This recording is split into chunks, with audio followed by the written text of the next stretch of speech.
Lisa. Nice to meet you. Tell us a little bit about yourself. Yeah, for sure.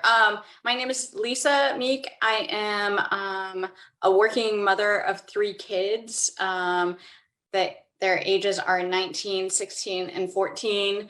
Throughout my time having kids, so I've worked in one way, shape, or form through that entire time. Although when my youngest two were young, I did a jobs share. So I was doing that part-time during part of that time. So yeah, it has always been a struggle and a juggle. What is that? I don't know what that great metaphor would be of like trying to balance it all and not have it all, and what you give up and what you don't give up at any given moment.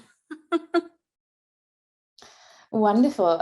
Thank you so much. That seems like you're doing a great job there already. So wonderful. Thank you. I'll take all the accolades I can get. Sure. So tell us a little bit about growing up. Did you have a particular framework in mind for how you would approach family and a successful career? No, I did not. I mean, growing up, I grew up in a fairly traditional household. My dad went to work. My mom stayed at home for the most part. She went back to school for a while. And then when I was older, she started working, but that was when I was much, much older. So it was very, very traditional. I think I was always had in my mind that I was going to work and I wanted to do something. And what that was, I wasn't necessarily sure when I was really young. I think when I was really young, my mom always jokes that I wanted to be a waitress. And so I never did that. I was the most that I did was I was a waiter's helper one summer. So food runner. But for the most part, I didn't do that. But going to college and then realizing that I wanted to work right away, I always did. And for the most part, I've always really enjoyed what I did and wanted to continue working even when I had kids. So once I got married, once we started having that family talk, I mean, part of it was financial, quite honestly, as well, too. Living here, I live in the San Francisco Bay Area, which the cost of living is so expensive here that for the majority of people, it's unreasonable to think that, you can own a home and have only a one parent income. If you're married, if you're single, that's even more difficult, right? So yeah, so part of that was just, the necessities of providing for myself and my family. Yeah, I hear you on the Bay Area expenses. Absolutely. Yeah, for sure. So that's how it always was, and any given time. I mean, I started my career in journalism, and that notoriously is an industry where you do it for the love of the career, not for the ultimate paycheck of what you're doing as well, too. So yeah, I was helping out obviously within our family finances, but it was definitely, I mean, at some points it was a trade-off. Like at some points, even though I really wanted to work and I was working, so much of the percentage of my paycheck was going to childcare.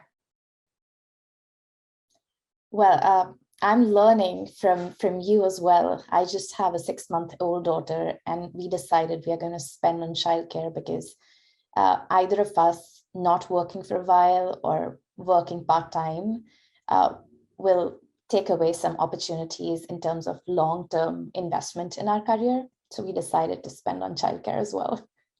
Yeah, I mean, it's the things that you have to weigh, as opposed to like, it would be lovely, right? If you could just be like, okay, I love my career and I want to do it. I'm just going to do this. But there are so many other factors that are going into it.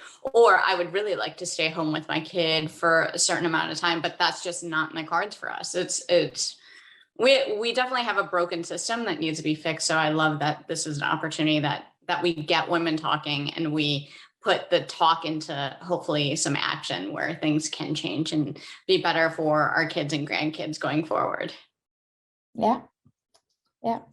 So Lisa, tell us a little bit about what have you learned through the years about striking that balance between being a mom and a career woman? there's no balance. That's what I say is like, when you're trying to strike the balance, some days you're going to be an awesome employee or awesome at your job or career, whatever it is, awesome boss, and you're going to be a horrendous parent. And that means that you come home and you're giving them Cheerios for dinner as opposed to a well-balanced meal that has a vegetable, starch, and a protein, right? And they may not get showered and they may go to preschool or school the next day in dirty clothes, just because you can't get it all. And because the priorities at any given time, there's a priority in work or home life, I feel like. And so I think that is the one piece of advice I would say, that if you're looking for a balance, you're not going to have it. And even myself, I was lucky enough for 5 years of my career to work as a job share. So I was working 3 days a week, and to have that, what you call balance, and it still wasn't a balance, right? Like I was still, at any given time, I was still answering emails during the work week, but yeah, on my days off. But I felt like that was something where I didn't physically have to be in the office back in the days when we were in the office or newsroom, on that 5-day work week. So that's the first thing that I would say, is that you kind of have to give up that ideal of that there is going to be some sort of balance in one way, shape, or form. What I will say though, is I think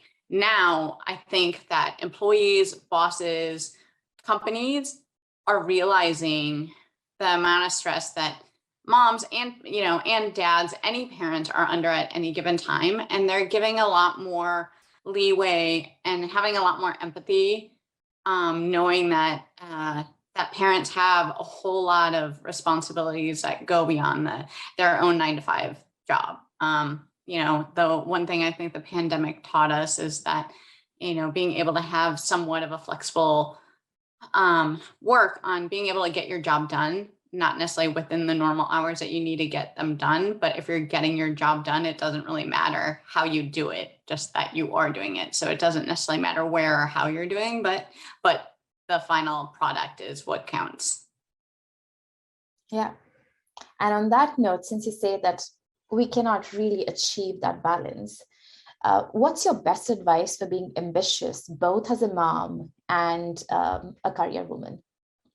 I think it all depends on where you are in your life and what you have coming down the pipe. I mean, for me, when I was working in journalism, if there was a big story that was going on or a big event, for example, I worked on the Olympic game coverage for a long, long time. And so when that time was coming up and I was traveling or doing different things, I knew that, okay, I was going to prioritize this for this amount of time, but also having conversations with my kids of, this is why I'm doing it. This is what I gain from it, beyond just being able to see like, oh, mom's just gone and traveling and that's it.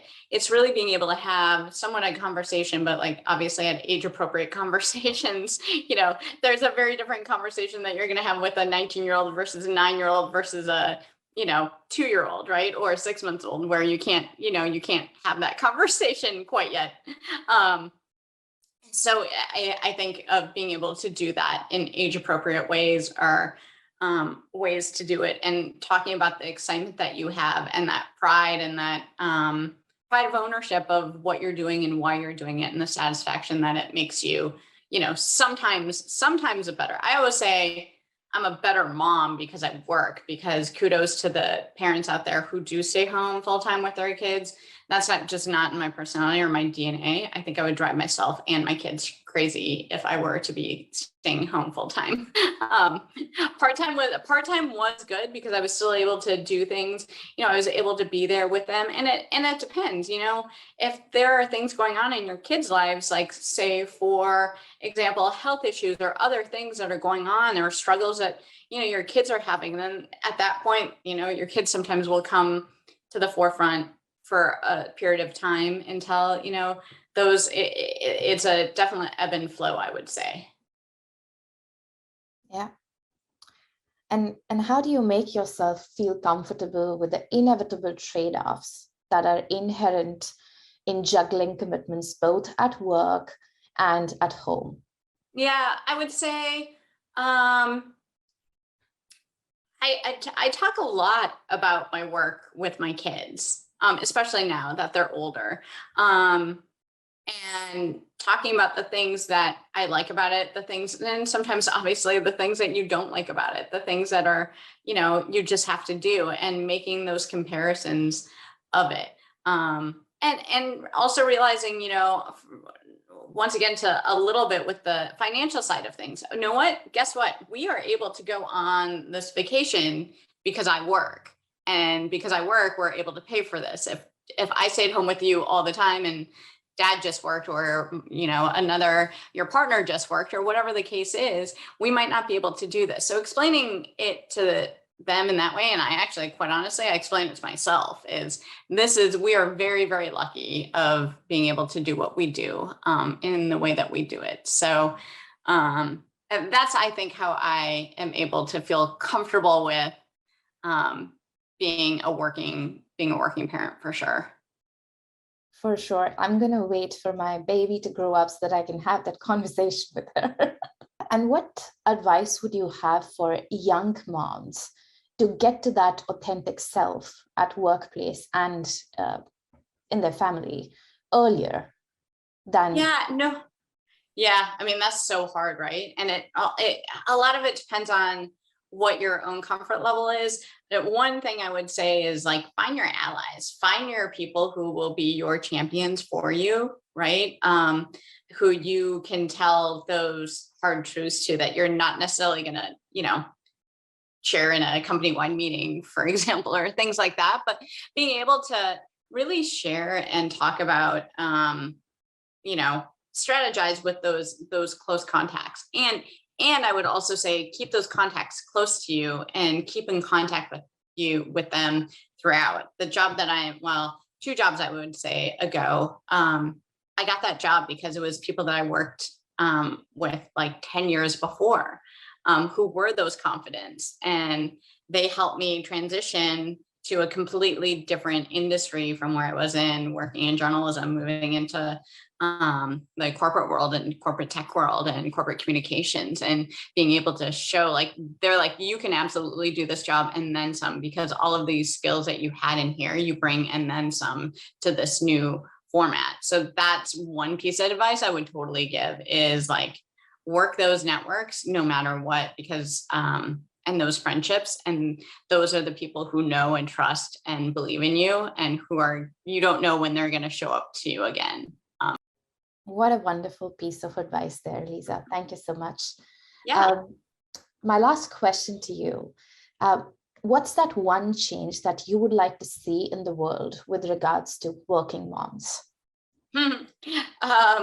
Well, I would say the one change for all working moms, I would say, is being able to, especially here in the US, where we don't have a great system for affordable childcare, like that bar none.